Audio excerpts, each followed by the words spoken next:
racing fans? This is Auto Ring Magazine Motorsports. Welcome back. It's been a long time since we have spoken. It's been a long time since you've seen us, and Yep. it's been some weeks. The 24 Hours of Le Mans has passed for 2025. First thing we want to talk about was how was the race? And the first question I want to ask is you, Chris. Uh, Did you actually enjoy the Le Mans this year? Because I was excited for it, but did you actually enjoy the way the race played out? It was uh, I think I think last year was a little bit better, but I also believe that if you are a true racing, I won't say fanatic, but a fan, and understand how the pacing of the race is supposed to go and what teams doing things the right correct way and what teams are not, you can look at it a different way because throughout this race, and again, congratulations to Ferrari taking number 83 Ferrari, Robert Kubica taking 2025 Le Mans. Um, small caps from Kenya there. Even though he picked Ferrari, but he didn't like that pick. He just being objective. But it's okay. It's okay. He'll learn. They just got to win a fourth one. You know. no, So, they're not. but Robert Kubica redeems his career with this Le Mans win because for those who don't know, just as a side note, Robert Kubica suffered a injury in 2011 in a rally car crash that he had some amputation to his right forearm and some other fractures to his arm that really handicapped him from doing what he loved to do most, and that was racing. So he came back, I think it's around 2019, or if not later than that, he came back to F1, raced with F1 for I think it was Team Williams. I can't recall. It's one of those teams, but he's in Le Mans. He's racing with Ferrari, and he gets a Le Mans win. I mean, you can't have a better story than that to tell everybody. I mean, that's amazing. But I think for the race itself, I think it was good. I mean, it wasn't as dramatic as maybe the last 2 years have been. But I think if you look at how well Ferrari and Porsche and Toyota and Cadillac paced themselves throughout the race, or really just Ferrari, Ferrari paced themselves very well. They know that car like no other. They have been able to master that car down to when it needs to. They know when it needs to go fast and when it needs to have speed. To when can we just relax, keep our position, stay strong there, but they know how to take the race back when they need it, when they need to do it. And I think that's what separates them from Porsche and Cadillac and Toyota is that they know when to flip the switch and to wake everybody up. And you got to give them credit. This is the third Le Mans win in a row. They are now in the top three of the greatest teams ever to race in Le Mans with Porsche and Audi, Ferrari. Yeah, I hate to say it, Ken, but they are, and you know it. And it's not like they're not beating wimpy competition. They're beating Porsche, they're beating Cadillac, they're beating Toyota, they're beating solid companies. Peugeot, they're handling business. So you have to give Ferrari credit here. Um, Blahgy, blahgy, blah. if it doesn't know that the whole week that when Ferrari won, King, I was not gonna let King forget it at work. So I'm not gonna let him forget it here on the show either. So, but congrats to Ferrari. I think the race was good. The race is great. I'm just excited for what's next. Excited for what's next. I tell you this, I think the race it did lack a bit of action and ebb and flow.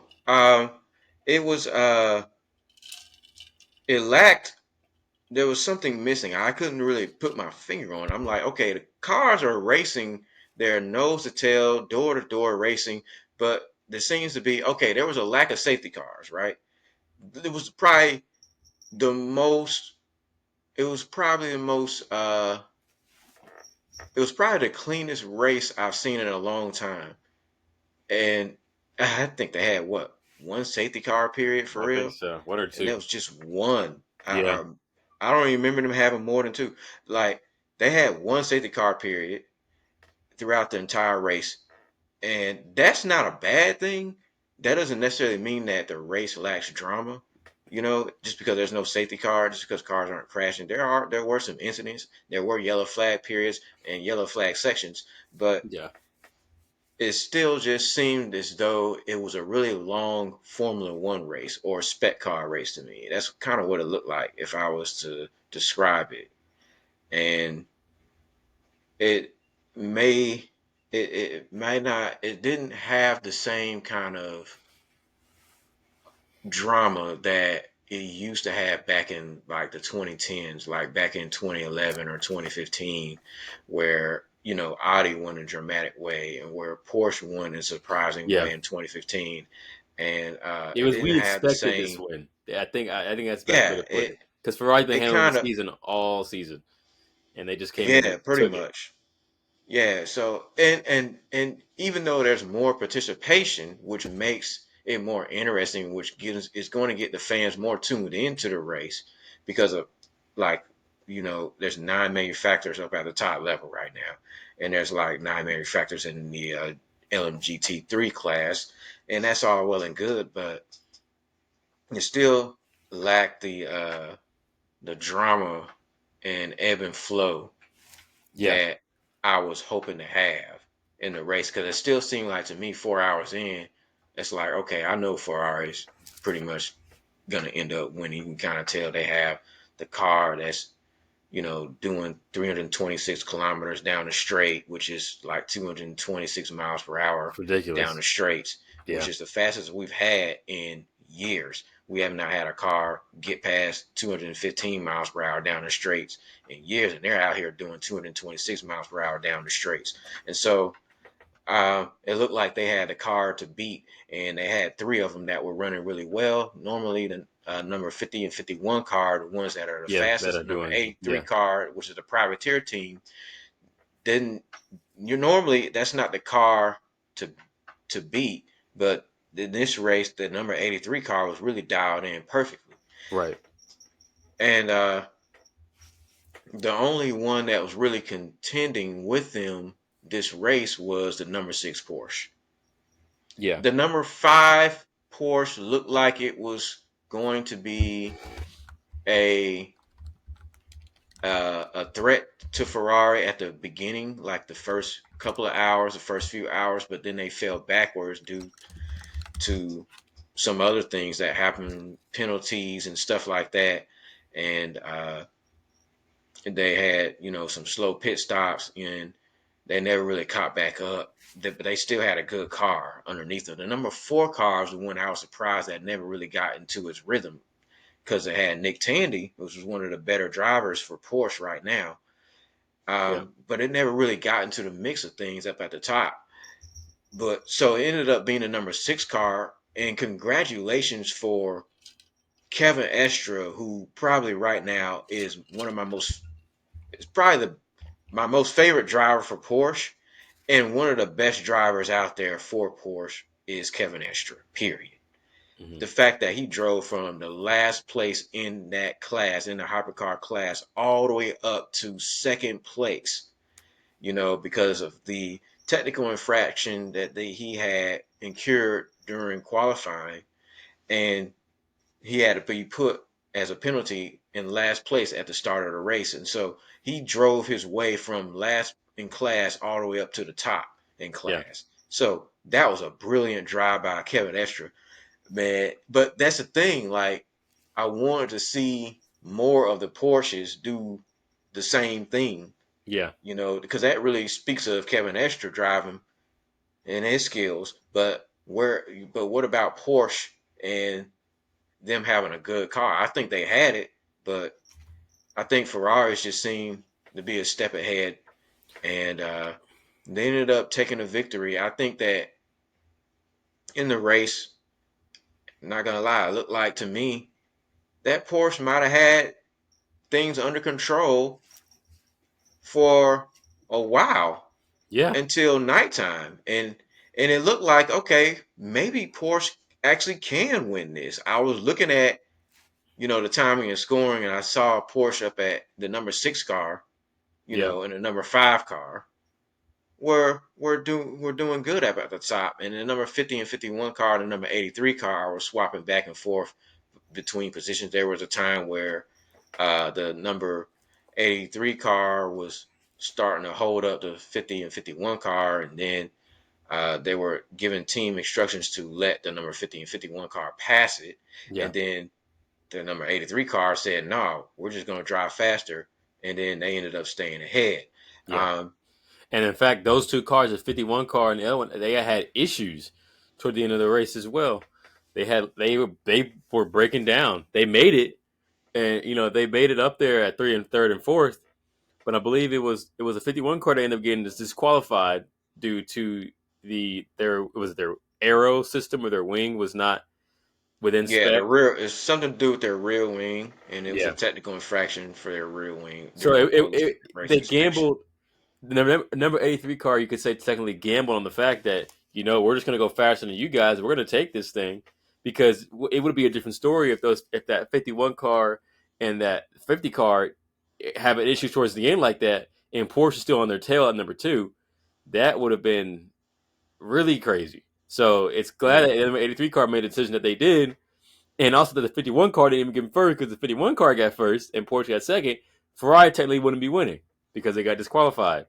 So, it worked out in their favor, and I'm glad that it has there is really there comes a point where each team has to look at their race results. And I hate to say it's about your team, but you can show your What? you What? can Wait a you minute. can What's my team? there we go. It's on your Oh, shirt right oh, there. Cadillac Racing. Nah. Yeah. Ugh.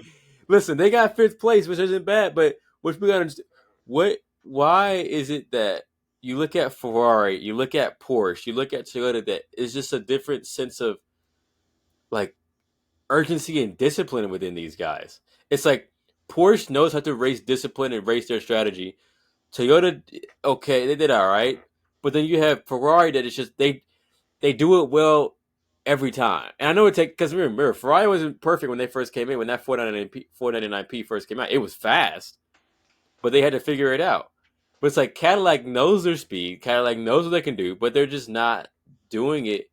I no longer accept fifth place finishes, fourth place finishes, even second place finishes from them.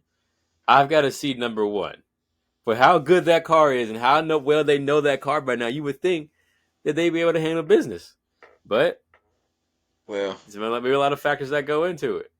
there's a lot of factors that go into it, and there's got to be a winner and a loser, and the competition is really tight, and balance of performance always has something to do with the results as well. Mm-hmm. So, but yeah, the Ferrari 51 and 50 car did have a technical issue towards the end of the race, and so they could not fight the number six Porsche at the end. Yeah, So the number 83 car, from Ferrari, and my prediction was accurate in the sense that, okay, I have this on video. I picked the right winner of the race, which was going to be Ferrari. but you I didn't like did. that pick. And You were just being I objective. was being objective, and that's fine. I picked Ferrari to win the race, and they won the race. I had picked who to win second place. I think I picked what, Toyota. Did I pick Toyota to Yeah, you win said second? Toyota would come in. Yeah, coming behind. Yeah, And then I said Cadillac would be third, and then I said Porsche would finish behind Cadillac. And so yeah, those predictions were not accurate, but the fact that I got Ferrari right means that there is still aura of predictability in the race yeah, results, just based off of what Ferrari had been doing in the first three rounds of the WEC. yep. All right. Uh, so anyway, though, as far as the race, it looked like once again Porsche had control of it. Mm-hmm. But let's talk about that safety car during the nighttime. Okay. Yes, we're going to talk about it because Porsche was ahead. They were ahead. They had control you of things always in the race. you They always did. want to I don't point to care what that. you say. You I don't always care want what to you point say. to I don't care what you say. I'm going to talk about it that. You until always want to point to the safety car, man. That's part of I'm gonna keep racing. bringing it up no matter what. That's No part matter of what. I'm gonna racing. keep bringing it up. I'm gonna keep bringing it up. And you darn right. I'll never let you forget about it. I'm gonna keep on talking about it. They got a favor from that safety car, Ferrari. Ferrari got a favor from that safety car allowed them to catch up to Porsche. Porsche was in what? Were they first and second? I may think yeah. What, I think what, I weren't think it they was I weren't they think it was first and Corey second? Penske that was up And there. they were in first place. I know that. That's for Yeah, sure. but And it looked like they had a long enough gap to the 50 and 51 Ferrari to be safe. what happened when you in the race with the 83 car? Y'all got a 83 car, had a 14-second gap between Porsche Penske and number 2 car or number 6 car. I mean, I don't remember that. I remember they had a 14. The end of the they race, didn't have Ferrari win with a 14-second gap between that number 2 Porsche that. Penske. That was the end of the race. I'm talking about during the nighttime when that safety car came out. Okay. I'm talking about that. Okay, let's go back to that because after that, after that safety car, when Ferrari was allowed to catch up and close that gap because the safety car compressed the field because there was three of them. When the safety car comes out on a circuit that size, they release three safety cars, and you have to be caught behind. You're going to be caught behind one of the three, and Yeah. depending on which one you're caught behind during the race, will determine where you end up being when they go back to the pit. When the safety car goes back to the pit lane, you can end up somewhere, you can end up losing a lap or you can end up getting all your time back, one or the other. Ferrari got all the time that they lost back, okay? And it was never the same after that. Right. After that, Because had I Ferrari really, knows how to race. yeah, they got. Look, I don't care what you say. They know how to race, all this and that. I would predict that Porsche probably would have stayed ahead all the way till the final minute of the race had that safety car not come out. Okay. Because yeah, that's right. I said it. I But said it. looking at, we have I said it. who's at number 1? Number 83 Ferrari, AS But Porsche it doesn't Ferrari, matter. It don't Robert matter. Kubica. Like I said, like I said before, Interesting. I was just making sure we had the right race, making sure. I'm just saying that during the nighttime hours, and Porsche was looking like they. I was starting to have some high hopes for Porsche. I was like, wait a minute, well maybe Porsche can actually win because Ferrari is not catching them right now. Ferrari's not catching up to them. But after that safety car, like I said before, after that safety car, they were able to catch Porsche, and things turned around for Ferrari after that, and that's what happened. They would have stayed behind. Don't get me wrong. They were going to stay behind, guarantee you. Yeah. But they ended up being right behind the correct safety car in the queue. And when they all went back to the pit lane, they ended up being right behind Porsche, and they gained a lot of time that they lost back. So there. And don't get me wrong, Cadillac got help from it too. I'm not gonna sit here Everybody got and be help from it. biased. Everybody, a lot of cars got help from it. A lot of teams got help from it. And I'm just saying that. I'm just saying that just so you know that. I just want you to know that. That's Okay. all. And I know who won, so that's all that matters. Yeah. Yeah. Okay. Let's see if they win next year. Huh? All right. Yeah. All right. All right. We'll see you guys in the next video.